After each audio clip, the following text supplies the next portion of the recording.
Magandang hapon, magandang mainit na hapon. Grabe, sobrang init, hindi ako makahinga guys. Pero okay lang, wala tayong magagawa. Talagang ganito ang panahon natin dito sa Pilipinas. So another day, another vlog. At ito yung iba vlog ko ngayon guys. Mabilisan lang kasi sobrang init, grabe.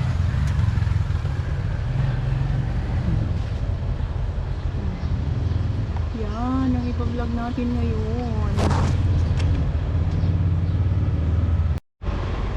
Yung mga nasa white na pots na yan, malalaki na yan. Ito. Ayan. Ito guys. Ito yung aking mga bougainvilleas. At ito yung si Miss Alice. Hello again guys. So ito yung pag-uusapan natin ngayon. Last week, ang pinag-uusapan natin ay si Miss Alice Bougainvillea, yung walang tinik na maitim yung kanyang mga stem. Ngayon naman, ang pag-uusapan natin is si Tema. Variegated ang leaves na ito guys, ni Tema. Ayan. Nawawala yung iba kasi sobrang init doon. So ito lang sa dulo na dito sa part sa loob ng bahay ko na hindi siya natatapatan ng araw, na ito na lang. Dito mayroon pa rin konti. Ayan, kung napapansin nyo. Pero hindi na masyado. Ito din. Ayan, nag-green na siya. Ayan. Dati kasi, di ba, green lang yan. So ngayon, kaya siya nag-trending dahil dito sa variegation niya. Ito, variegated leaves na siya ngayon. At ang dami-daming nanloko nito sa tema na ito. As in, marami talaga guys. Ako talagang hindi ko na talaga siya binitawan. Nung nakita ito, variegated yung dahon niya, kinuha ako na. Pero kukunti pa lang ang dahon nito noon. Hindi pa masyadong madami nung nabili ko to last February. Kaunti lang. So ang ginawa ko lang, sinundan ko lang yung mga nababasa ko na pagkatapos niya mag-bloom, di ba nagbulaklak ito tapos natutuyo na, tanggalin nyo lahat as in at magtanggal ka ng dahon, pati yung dulo, tatanggalin, ayan o, tanggalin pati yung dulo. Kasi yan, wala namang pakinabang yan. Hindi naman siya nagbo-bloom. So, yung mga bagong buds niya, tinatanggal ko. So, nung tinanggal ko yun, ayan na, dumami na yung kanyang bulaklak. Ayan o. Tingnan nyo naman to. Wow! Amazing! Ayan, ang bulaklak niya o. Ayan. Light pink. Pero bago pa ito mag-ano guys, para siyang white ng konti. Tapos nagla-light siya. Tapos, eto, nagda-dark ng konti. Ito, dark. Tapos ito, light pink.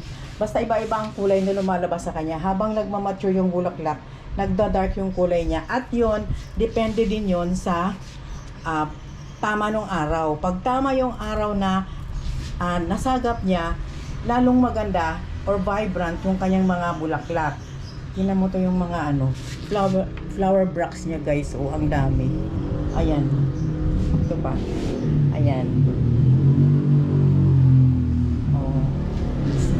Ayan. Sabi matinik daw to, pero wala akong nakitang tinik kahit isa.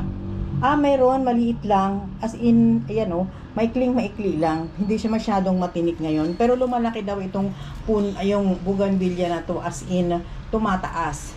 So, pag nasa paso lang, hindi siya gaanong tataas. So, ngayon guys, ito, bubulaklak yan. Yung mga, yan o, bubukas na yung mga bloom na yan. Ang dami-dami niya. Basta ganun lang ang gagawin pala natin. Tanggalin natin yung dating pinagtuyuan ng mga bulaklak na yan. As in, sinagad ko talaga siya. Tapos, tinanggal ko yung ibang dahon. At, eto na. Ayan. Nag-encourage siyang magbulaklak. Diba? Ang daming bulaklak, oh. Ayan. Ito pa, guys. Ayan. Magbubloom yan. Ayan. Mga bulaklak yan. Yan. Oh. Oh, diba? At malaking bagay talaga yung nasa full sun sila kasi talagang ang mga bougainvillea talagang nakalagay sila sa full sun. Mas maganda kung tamang-tama lang yung tubig, kunti lang yung tubig, huwag siyang masyadong mabasa para hindi siya masyadong magbasa sa ilalim. Kasi kung magbasa siya at masyado siyang talagang sagi siya masyado, hindi siya gaanong magbibigay ng mga bulaklak. So mas maganda yung tulad nito. Ayan, tuyong-tuyo siya. Yan, mas gusto niya yon. Yan. Ayan, oh. Dry na dry yan. Hindi ko pa siya nadiligan ng 3 araw. Ngayon ko lang yan didiligan mamaya. Ganon ang gusto nila na hindi siya masyadong babasa yung kanilang lupa. At doon sila magbibigay ng maraming bulaklak at yung pagkaganda-ganda nitong bulaklak na ito guys. Oh. Ayan. Ito si Tema, variegated. Sabi sa akin nung binilhan ko, rare daw ito. Baka nga sinabi niyang rare dahil nga dito sa variegation na ito. Kasi dati naman ang Tema hindi naman variegated, as in green lang talaga. Parang ganito lang yung mga dahon niya. Green na green, oh.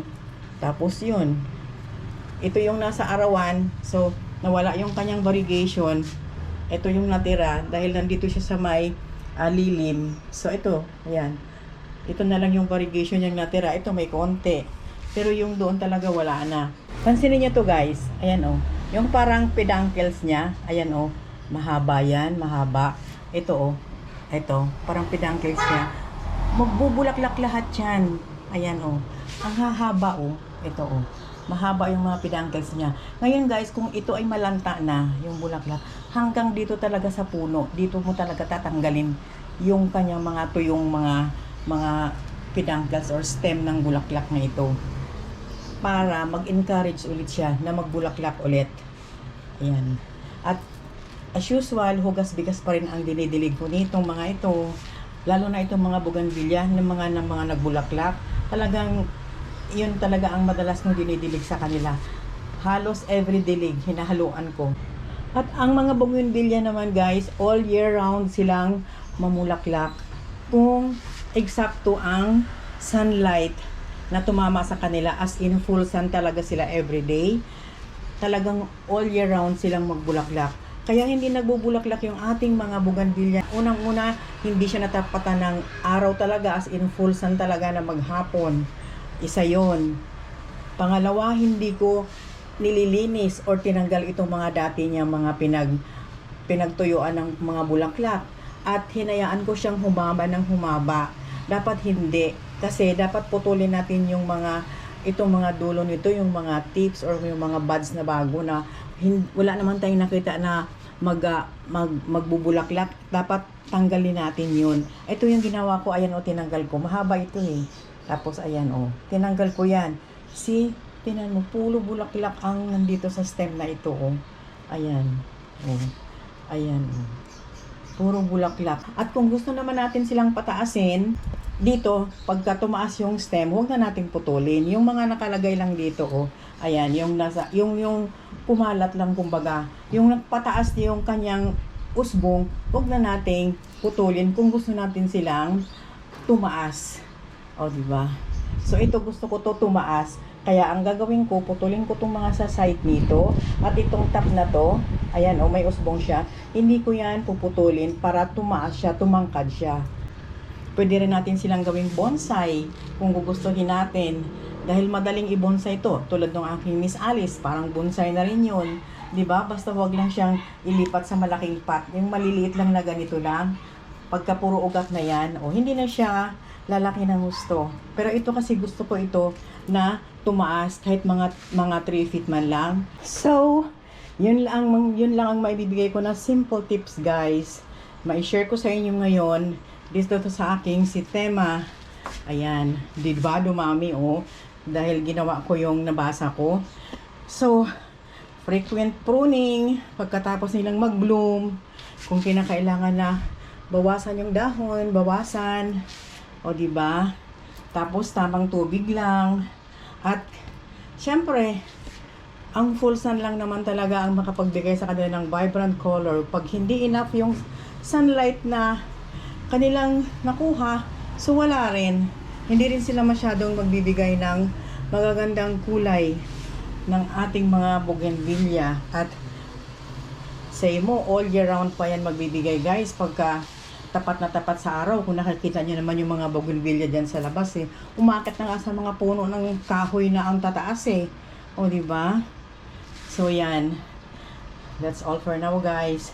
Salamat sa panonood, sa pakikinig at sa oras. At please subscribe, like, and comment. At ayan na, pubulaklak na ng marami guys. See you again next time guys.